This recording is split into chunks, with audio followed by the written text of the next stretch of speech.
conocido, pero si acaso hay alguno que no lo conozca, pues es un profesor de la Universidad Central de la Cátedra de Ginecología y Obstetricia, con sede en la Maternidad Concepción Palacio. Fue director de dicha maternidad por varios años.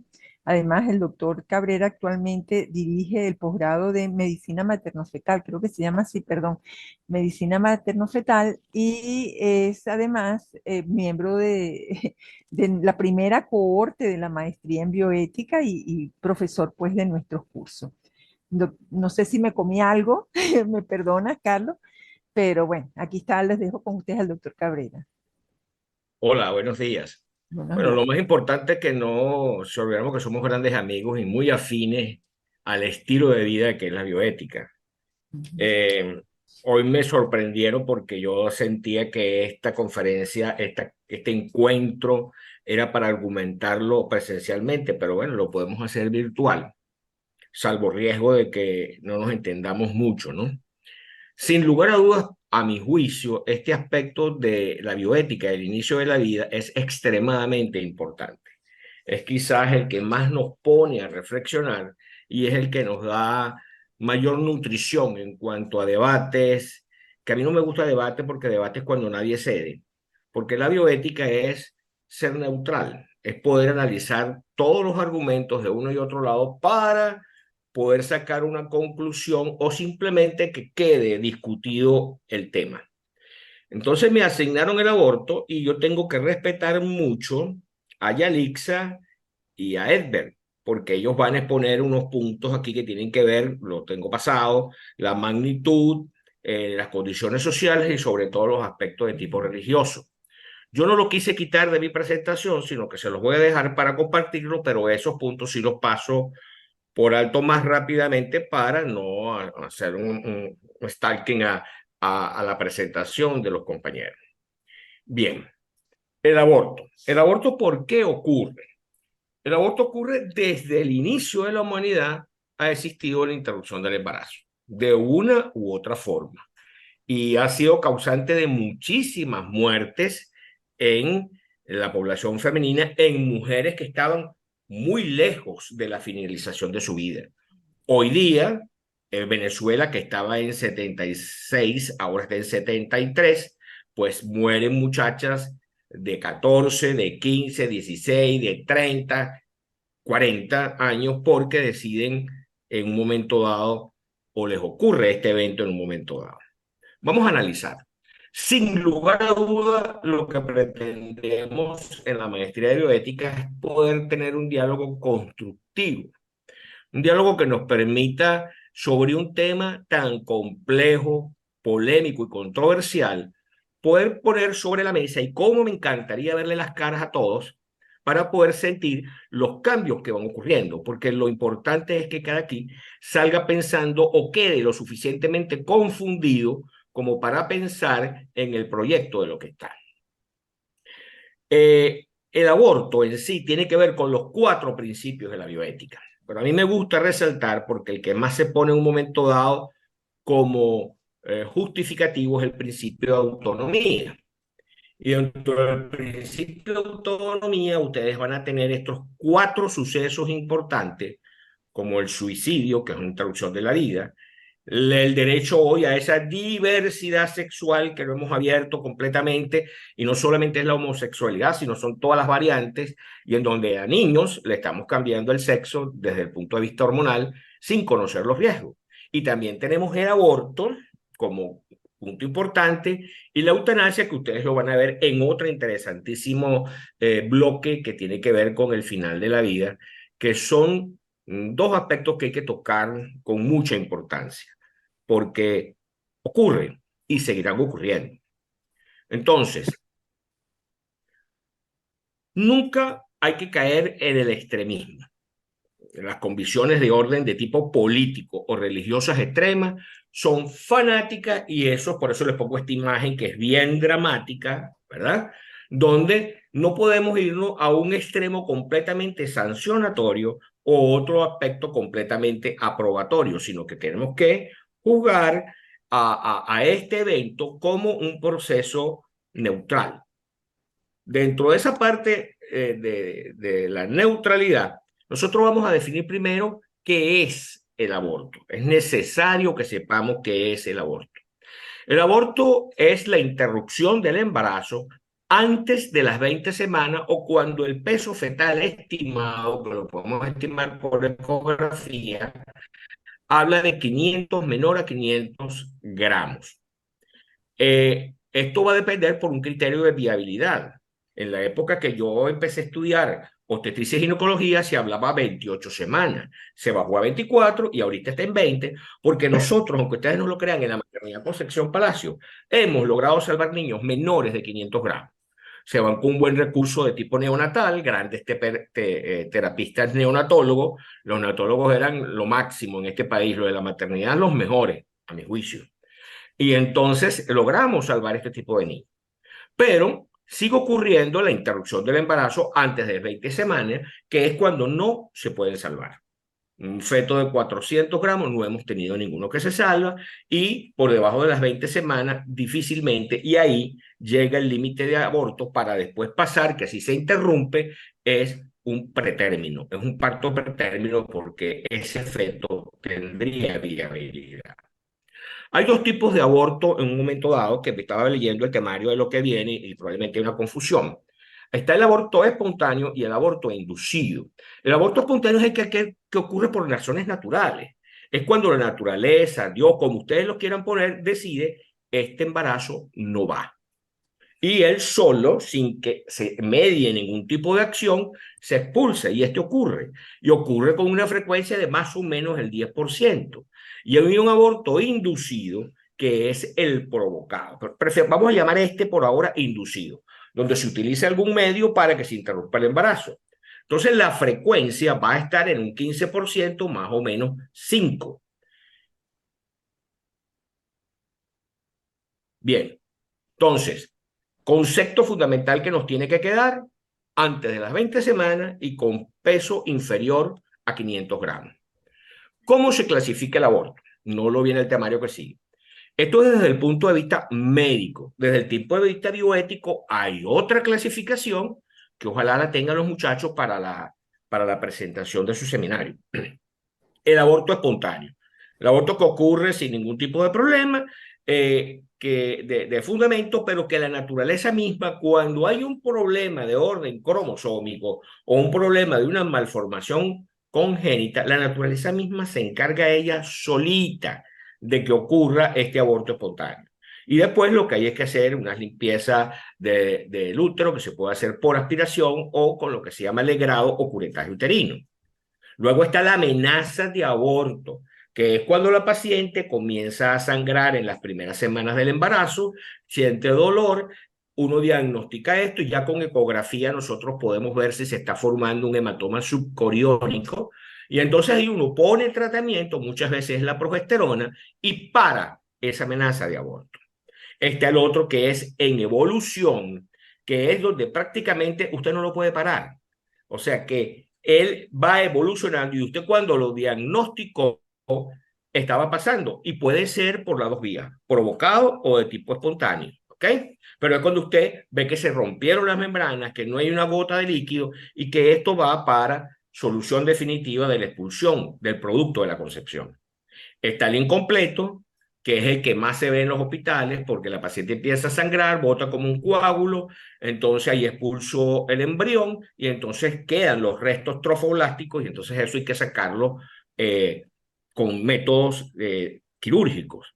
Tenemos el aborto completo, que es cuando usted le hace, la paciente la vio embarazada, le dio un saco gestacional y después le hizo un ecosonograma y vio que el endometrio está completamente en decidua, mejor dicho, la decidua, porque se llama decidua el endometrio cuando está embarazado.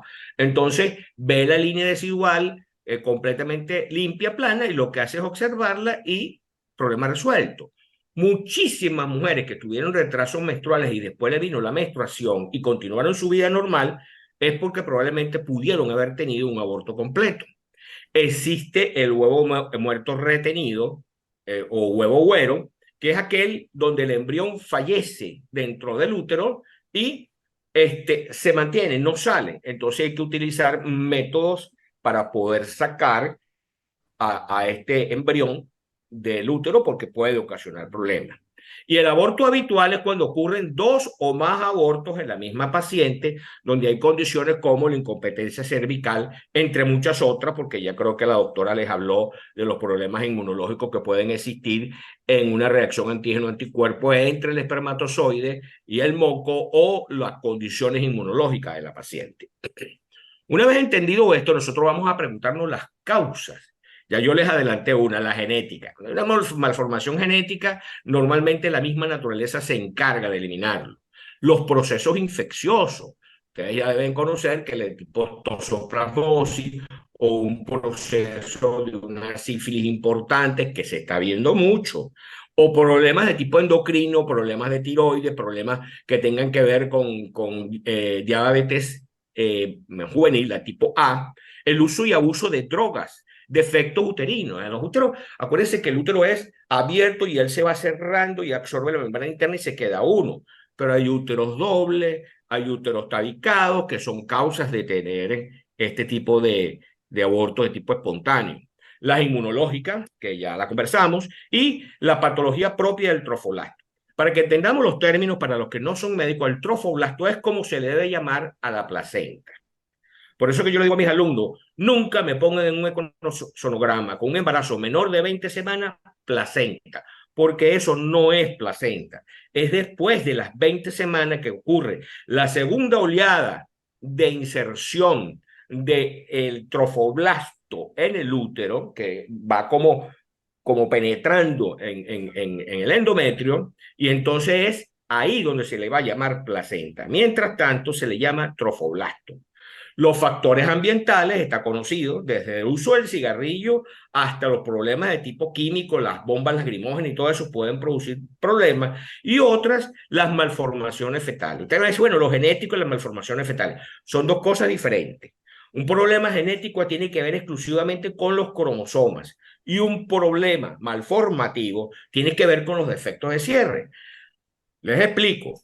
Está el embrión, después que ocurre la concepción y es un pliegue horizontal completo. Y él empieza a cerrarse. Y ciertas estructuras internas empiezan a dar vueltas, como el intestino, el corazón, e incluso el corazón va a tener una circulación especial, que es la circulación fetal. Y entonces, cuando hay defectos de cierre, es importante. Un defecto de cierre simple es labio leporino, paladar hendido, problemas de gastrosquisis o problemas de onfalocele. Entonces, esos son detallitos que ustedes van a tener, pero hay malformaciones importantes donde no hay cierre, no hay producción de la calota fetal, y eso muy habitualmente la naturaleza misma o Dios mismo se encarga de que ese embarazo se interrumpa de una manera espontánea. Bien, vamos ahora al otro, el inducido, al que es provocado. Entonces, hay dos maneras de considerarlo: el legal o seguro, que es con todas las normas establecidas por la medicina para hacerlo, y el ilegal o inseguro, que la OMS lo define como aquel realizado para terminar un embarazo no deseado en un ambiente y con condiciones no adecuadas. Miren, a mí me ha tocado en mi experiencia sacar de cavidad abdominal un cable de electricidad rojo, o sea, de los duros. Pacientes que se colocaban tallos de perejil, pacientes que se hacían lavados jabonosos, y pare de contar, desde la malta caliente hasta la malta con ajo como método para interrumpir el embarazo.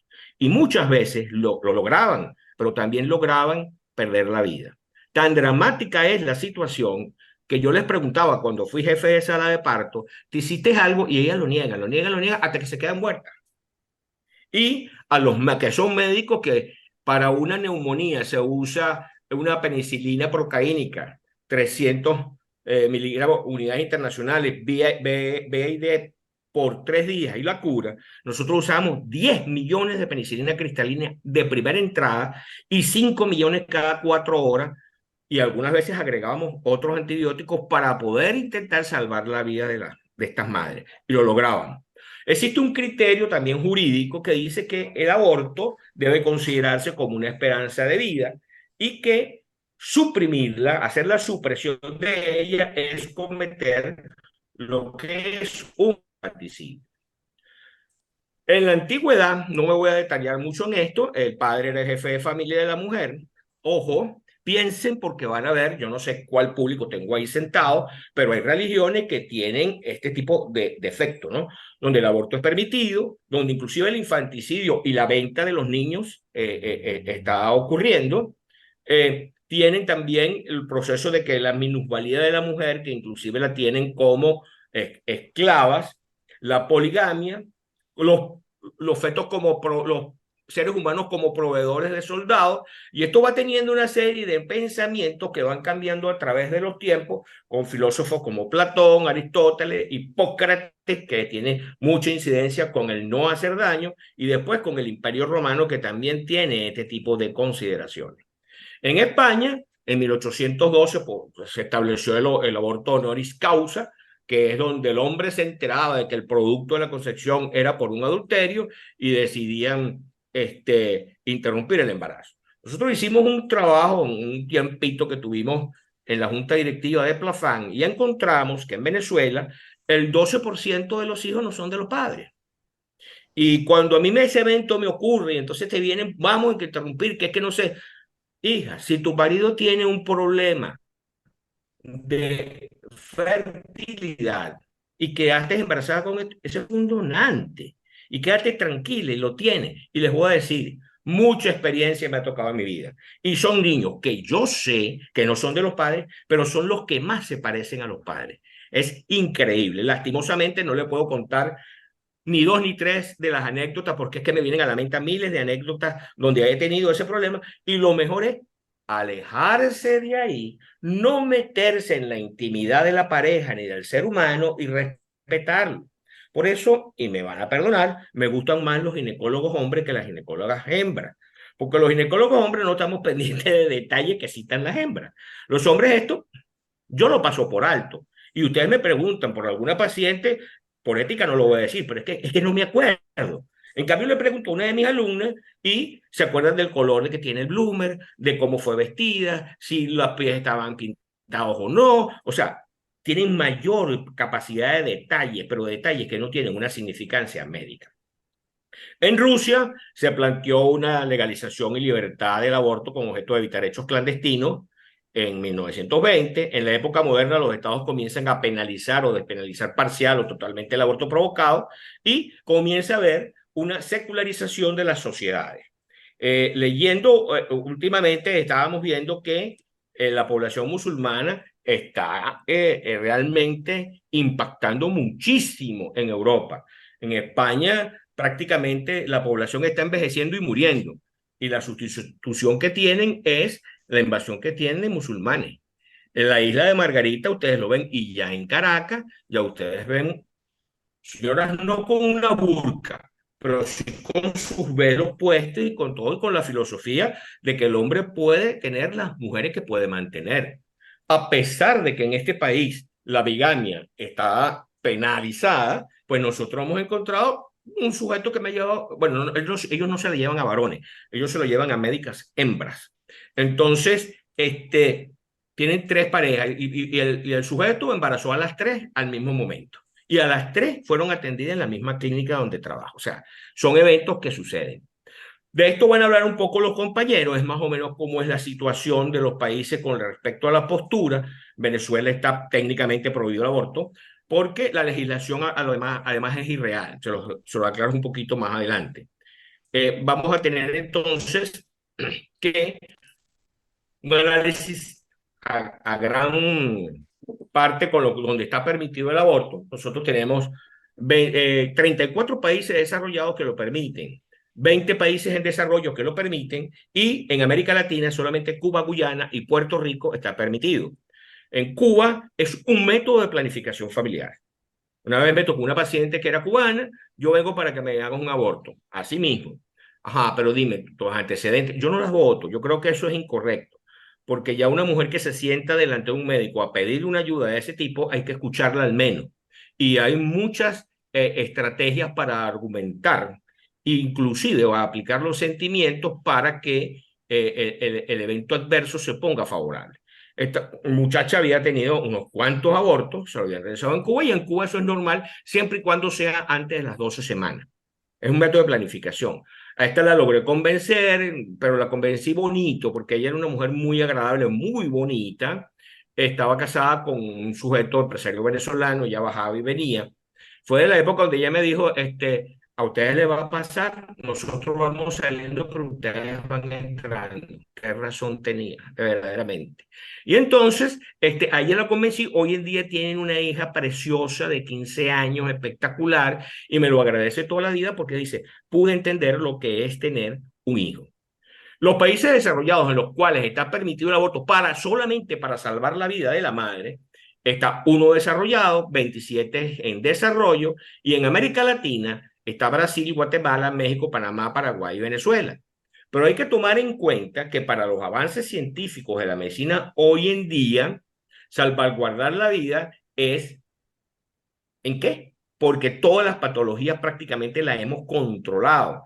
Tanto que hasta la hipertensión inducida por el embarazo, nosotros damos una conducta expectante, que por cierto fue mi trabajo de grado para la maestría, de cómo asimilaban los cursantes y los especialistas del posgrado los principios según aplicáramos la expectancia. Porque, a grosso modo, para que entendamos, el tratamiento de esto es interrumpir el embarazo cuando ocurre. El asunto es que ocurre después de las 20 semanas y están lejos del término o cerca del término. Cerca del término no hay problema porque el bebé sale y no pasa nada.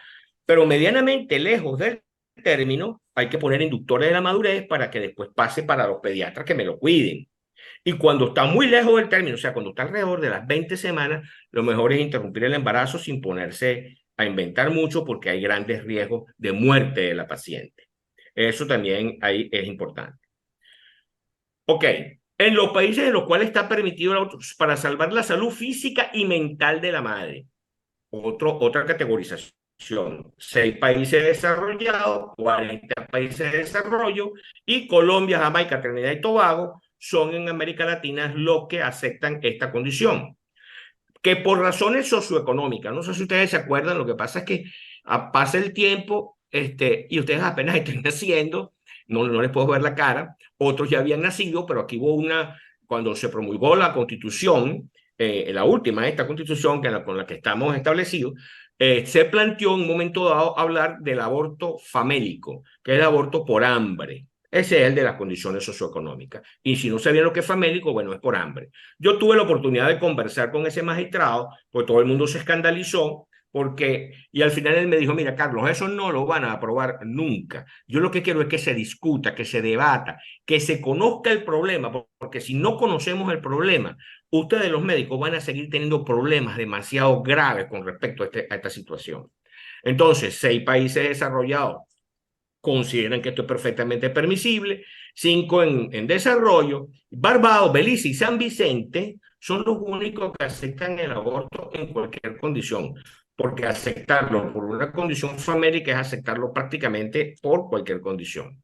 En los países en los cuales está prohibido totalmente el aborto en cualquier condición, en 3 países desarrollados, Andorra, Malta, San Marino, países en desarrollo 22, África 14, Asia 8, en América Latina, Chile, República Dominicana, Salvador, Haití, Honduras, Nicaragua, Surinam. Nicaragua cedió, está cediendo con esto. Chile era tan importante que no permitía que se hicieran diagnósticos prenatales porque sabían que la propuesta podía terminar en un aborto. Entonces ya no era accesible a los recursos que tenemos en Venezuela, como la amniocentesis, la biopsia de vellosidades coriales y todos los métodos diagnósticos que nos pueden permitir establecer un diagnóstico prenatal positivo. De 187 países, 155 de una u otra forma está despenalizado el aborto. 47 desarrollados, en países no desarrollados 92 y en América Latina 16. Hace el monto total de los 155. De esos 137 países, 32 está prohibido totalmente el aborto. 3 países desarrollados, esto es como el resumen, ¿sí? 22 países en desarrollo y 7 en América Latina. Quiere decir que un total de 82.8 de los países de alguna forma está permitido y 17.1 está totalmente prohibido. Obviamente que hay una medio manipulación estadística por dentro de ese 82.8% están donde está en peligro la vida de la madre que se considera ahí. Esta es la distribución de cómo se hace. donde vemos que Latinoamérica tiene su juego y su importante, pero no tanto como Asia. Hay que recordar que Asia, China, hasta hace muy poquito, usted podía tener un solo hijo. Y si usted se embarazaba de un segundo, el Estado le interrumpía la gestación. Y si usted se escondía para tener ese hijo no era ciudadano.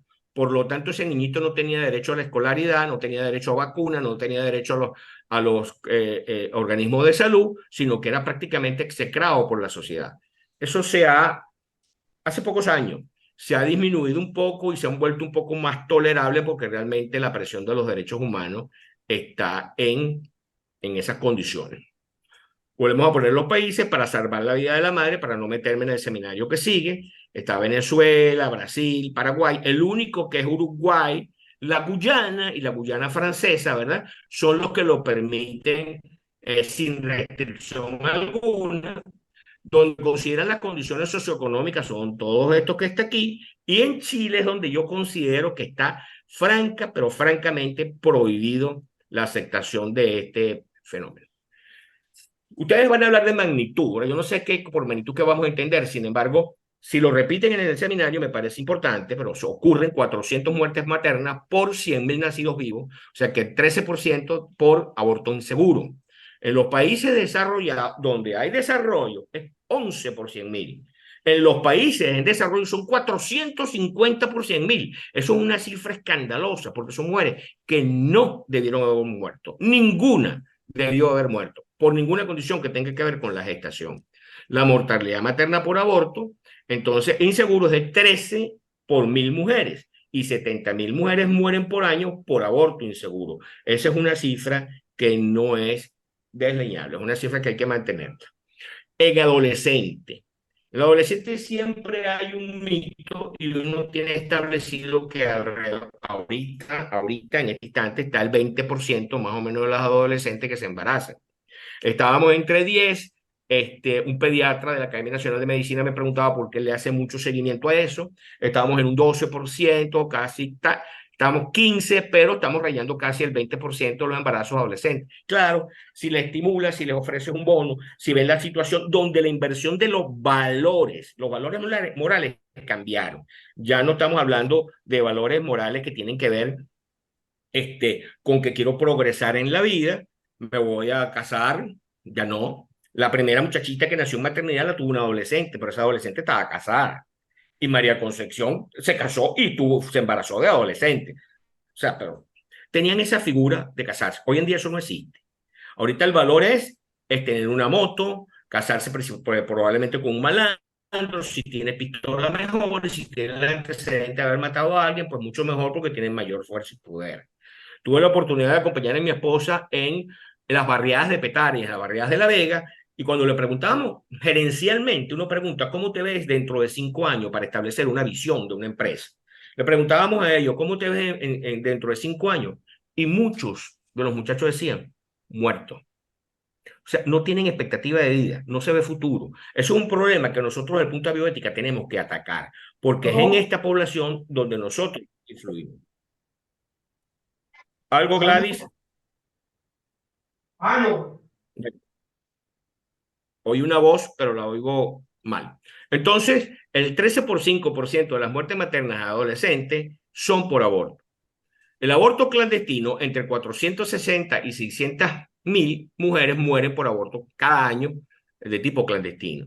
Terminan en problemas severos, unas 53.000, y 100.000 mujeres mueren cada año por presentar este problema. Las complicaciones del aborto, las precoces, son las hemorragias, el shock séptico, las perforaciones intestinales, quemaduras de los genitales, traumatismo y la muerte. Y las tardías, inflamaciones crónicas, problemas de infertilidad para toda la vida, alteraciones psicosociales, hijos abandonados y la mortalidad que también ya ahora la aumentamos. Veamos postura. La postura anticonceptivos que piden las mujeres para no abortar y legalizar un aborto para no morir. Es una de las figuras que se ponen. Hay reducción del aborto inseguro. En Venezuela, hace 25 años, el aborto séptico era la primera causa de muerte. Eso disminuyó. En el 2005, 60 por 100.000 por hemorragia, problema de toxoide, y problemas de aborto. Y la última década han disminuido los embarazos no planeados en un 20% y en China un 60%. El uso de los anticonceptivos, las leyes menos restrictivas y los medicamentos para abortar, como la mifepristona y el misoprostol, han hecho que disminuya y, como les dije, los adolescentes aumentando en embarazo. Los aspectos religiosos son expresiones diferentes, eso va en el seminario que van a dar los muchachos, desde la postura de Aristóteles y de Platón, por eso no las nombro. Luego vamos a tener la postura de la Iglesia Católica, que es una de las que influye en el país. Creo que hay un sacerdote que está con nosotros que precisamente va a hablar. Él probablemente se va a quedar aquí, pero también hay posturas que tienen que ver con todos los avances y ciertas posturas que han hecho ciertos grupos de la misma Iglesia Católica. La religión judía tiene su manera de ver el aborto. Ellos condenan la situación más, consideran también que la persona tiene discreta autonomía. La islámica es donde la vida de la madre prevalece sobre el feto. Ellos aquí tienen ahí hasta escuelas jurídicas, pero ustedes mismos saben los problemas que están pasando con Israel y los problemas que están pasando con Palestina y cómo los problemas religiosos entonces en un momento dado nos implican posturas que no son completamente neutrales. La religión budista que está, se van a extrañar, a la religión hindú se van a extrañar de que yo no pongo los testigos de Jehová, porque aclarando con el doctor Augusto León, con el difunto también Ludwig Smith, querido amigo nuestro, porque nosotros en la maternidad, por estar respetando el principio de autonomía, nos pasó un problema bien importante. Entonces resulta que los testigos de Jehová es una secta religiosa, no es una religión, y que sus condiciones que ellos establecen comprometen mucho la acción y el espíritu del médico. Y se los digo porque nos pasó. Mi esposa fue el anestesiólogo, mi equipo de guardia de medicina materno-fetal, tuvimos conmocionados con un mes dándonos golpes de pecho prácticamente literal, porque se nos había muerto la paciente y la paciente dijo, no, Dios los bendiga, Alá los bendiga porque Él va a estar bien, Jehová, perdón, Jehová los bendiga, va a estar bien porque tú estás respetando esto. Y ustedes saben algo, al mes y medio vi al marido, porque después me fueron a reclamar la muerte, porque yo era jefe de ese servicio y de sala de parto. Entonces me fue a reclamar la muerte y después del mes y medio, 2 meses, veo al hombre por la avenida San Martín agarradito de brazo con otra pareja. ¿Ah? Y la pobre señora, pobrecita, murió de un gel por no tener. Al final, con todo esto, ¿cómo vamos? Bueno, hay grupos que dicen que ni asesinas ni pecadoras, son mujeres que tienen derecho a su autonomía, que su cuerpo es su decisión. Juristas que dicen eso es un derecho. Otro grupo que dice eso es una asesina. Y hay un sacerdote, me disculpa, pero es un pecado. Y entonces ese es un punto que nosotros tenemos que mantener una neutralidad. ¿Cómo mantenemos una neutralidad? Conociendo realmente los argumentos que dicen que es favorable y en contra. En favorable, ¿cuáles son? Los benditos derechos humanos, que ya uno no sabe si no está en una teoría conspirativa o en qué está, pero son derechos. La autonomía e intimidad, que hay que respetarla. El derecho de ser libre, el poder decidir libremente cuánto es el número de hijos que puedo tener, cuando hay un proceso de violación o incesto, que los hay y con bastante frecuencia, y el peligro de la vida de la madre. Esos son los argumentos que más ponen la gente que está en favor de que se legisle de una manera importante sobre la interrupción del embarazo. Se le agrega las malformaciones incompatibles con la vida. Hay gente que cree que un feto malformado es un aborto terapéutico y no es cierto. Aborto terapéutico es cuando corre peligro la vida de la madre. Esto es intencional. El consumo de fármacos perjudiciales teratogénicos, el principio de justicia social, la mortalidad incrementada por el aborto inseguro, la mortalidad materna en el aborto inseguro de 330 por 100.000 abortos, la mortalidad materna en aborto seguro, que es de 0,2 a 1,2, se muere mucho menos la que lo hacen en condiciones seguras, problemas demográficos que también lo van a revisar en los seminarios, y la ética de valores en contra. En contra, lo primero que está es la santidad de la vida, la defensa y la protección. Si me oye un poquito interrumpido es porque las condiciones del internet acaban de bajar. El respeto a la dignidad desde el comienzo de la vida. La vida humana comienza desde el momento de la fecundación o la concepción. Los seres humanos no tienen derecho a quitarle la vida a otro ser humano. La sexualidad debe hacerse de una manera responsable en las parejas. el derecho de las mujeres a no ser sometidos a tratos crueles e inhumanos, el derecho de los no nacidos, y grupos que se oponen a la pena de muerte o no están en contra de despenalizar el aborto. Entonces, esto es radical, no al aborto, es una postura que está establecida, pero también vemos que este es el nuevo circo de Caracas, donde había un letrero donde ponía con un número de teléfono y todo, aborto, información segura, y hacían una promulgación. Yo creo que las dos cosas están mal. Yo creo que uno debe estar en el medio y debe ponerse a cierta distancia y respetar estas situaciones. Nuestro Código Penal, que creo que lo van a tratar los muchachos también, el problema es que es muy viejo. Entonces, la definición de aborto en este Código Penal te lo establece que toda interrupción del embarazo, inclusive a término, es un aborto para ella. O sea, quiere decir que si yo tengo una paciente y le pongo pitocin para aligerarle el proceso de la inducción del parto, eso es un aborto según ese Código Penal. O sea que ahí la irrealidad de lo que estamos en nuestras leyes nos hace que haya problemas. La posición jurista con respecto a la decisión de el feto, esto es un feto, esto ya no es un embrión, esto es un feto. Entonces, las posiciones de las leyes del aborto en el mundo, que creo que eso lo van a exponer los muchachos, si no guarden esta lámina que les puede servir, porque es como en todos los países donde hay restricción, donde no hay restricción, y fíjense que en la franja sur prácticamente es donde hay restricciones importantes con respecto a esto. Los aspectos legales que lo van a... Está también en la información que me pasó la doctora Gladys. Quiero recalcar es que cuando el aborto es aconsejado, realizado por un personal no médico, por ejemplo, un trabajador del aseo urbano, una señora que trabaja lavando y planchando, que da un consejo y lo practico, bueno, ya le salen 2 años de prisión máximo. Mientras que si lo hace un médico o un trabajador de salud o alguien que sepa de salud, creo que tenemos un odontólogo, que es un odontólogo, un médico. Ahí, esos son 5 años de prisión. Se duplica la pena si alguien que sepa hace que la interrupción del embarazo. Entonces, ahí es importante establecer qué es lo que queremos. La Constitución del año 2000 garantiza la libertad de conciencia y también pone en específico que en este país no hay pena de muerte y que el derecho a la vida comienza desde el momento de la concepción. El Código de Ontología Médica del 2003, donde trabajó el doctor Castillo Valeri, que hoy vi un mensaje por ahí, y también el doctor Augusto León, permite la esterilización quirúrgica y la interrupción del embarazo con fines terapéuticos. Ellos hacen esa consideración. Hay 5 artículos que penalizan el aborto provocado y no hay pena por salvar la vida de la mujer. Hay una ley de protección de la familia. Hay la ley orgánica de protección de niños y adolescentes que establece que tiene derecho a una consulta de salud sexual y reproductiva sin la presencia de los padres después de los 14 años. O sea, una niñita de 14 años puede asistir. Bueno, pero ya estamos viendo que si a los 7 le quieren cambiar el sexo, entonces ustedes me dirán. Y la ley orgánica del derecho de la vida de las mujeres a una vida libre de violencia tiene un articulado que yo lo odio porque dice que mi especialidad es violenta y entonces por lo tanto es punible y delictible.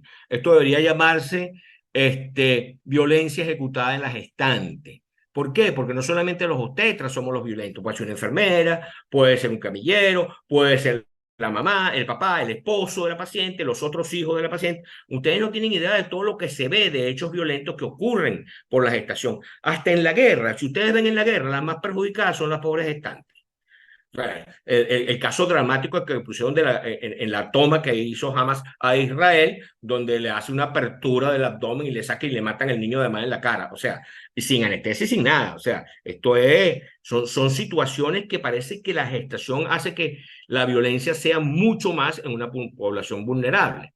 Entonces, las formas de provocarlo de una manera segura, el uso del misoprostol, está también las aspiraciones, están establecidos, y los inseguros son aquellos que son traumáticos, donde se ponen a ingerir diversas sustancias o a colocarse sustancias dentro de sus partes genitales, quemadura de los genitales e introducción de objetos a través del cuello. Una de las cosas es el lavado jabonoso. Usan el jabón azul para hacer un lavado para aniquilar. Ustedes saben el pH del jabón azul. Es 12. O sea, ese es el pH más alto que se ha visto. Entonces la gente lo usa porque para lavarse la cara, para lavarse el pelo, y están utilizando un producto verdaderamente abrasivo para resolver situaciones. Entonces ahora imagínense colocarlo dentro del útero. El útero literalmente se quema y se pudre en horas. Entonces ahí, cuando te dicen lavado jabonoso, ya uno tiene que ir directo a hacer una histerectomía. Porque si no, esa señora se va a morir de una sepsis y de un problema de salud importante. Nadie, desde una propuesta cristiana, puede defender el derecho a la vida del feto si no está dispuesto a sacrificarse como sea necesario para ayudar al prójimo que se encuentra en una situación difícil. Esto es una invitación, entonces, no es a rechazar absolutamente, ni tampoco a argumentar posturas que no vayan a convencer a la paciente de lo contrario, sino de escucharla, de acompañarla y de ir viendo de que las cosas sean lo más seguro posible. Uno tiene libertad de conciencia. Yo dirijo un posgrado que diagnostica malformaciones fetales de una manera importante y donde trata patologías maternas importantes. Con que ya nosotros tenemos 15 años teniendo alumnos con un buen perfil académico profesional excelente, pero a ninguno lo tengo como abortero. Ninguno. No les voy a decir que no hemos interrumpido un embarazo, sí, pero ninguno es un abortero. Y eso es altamente importante. ¿Y saben por qué? Porque yo mis clases de bioética, porque yo empecé con el curso de ampliación, después fui profesor de ese curso de ampliación, formé parte de la junta directiva en un periodo como tesorero durante un año, después hice la maestría y me dediqué, y con la doctora Isis Nesser, primero los llevaba a acompañar a maternidad para que los obstetras aprendieran bioética. Después fui presidente de Fundasoc y ahí llevamos a un grupo de obstetras de diferentes partes y de diferentes niveles a hacer un curso de ampliación interesantísimo sobre bioética. Y en mi especialidad, que es de 2 años, tienen 2 periodos académicos en bioética 1 y bioética 2, que es enseñarles todas estas cosas a detalle para que no ocurran ese tipo de problemas. Entonces, América Latina, sin lugar a dudas, es una región de acceso, pero con muchísimos obstáculos. Aquí los muchachos deben hablarles de 2 sitios, cómo está la situación, sobre todo en Venezuela, vi que van a plantearlo los que están en esto. Una cosa que no sé si lo van a decir, pero definitivamente, fíjense, quienes se oponen a la despenalización del aborto son más los varones que las hembras. Entonces lo que yo digo, puñalada en cuerpo ajeno no duele. Entonces, en una sociedad matriarcal, donde es la mujer, donde lo que tiene que establecer todas sus condiciones, es la que menos decide. El que más decide es el hombre, porque es una sociedad extraña, porque hay unos libros del padre Alejandro Moreno que salimos a matar gente, que fue un padre que se nos perdió porque él me entrenó y me marcó mi vida cuando daba las misas de las 9 de la noche, de la mañana en los Salesianos los domingos, porque era una misa que se llenaba de gente, porque era la misa de la juventud.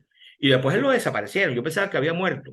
Me lo encontré y después entonces me dijo que estaba en el barrio José Félix Rivas y entonces él estudió y vio cómo realmente eh, las madres, en la educación de las madres, son las verdaderas responsables de los fenómenos que van pasando.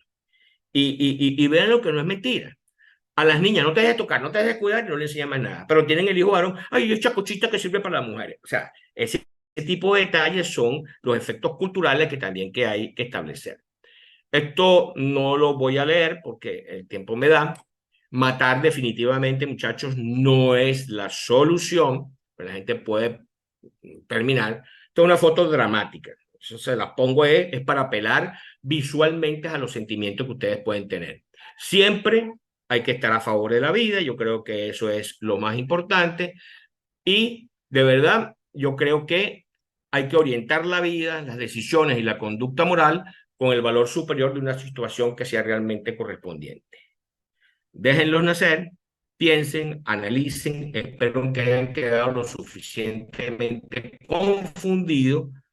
Si habrá algún periodo de preguntas, pues con gusto la responderemos y muchísimas gracias por la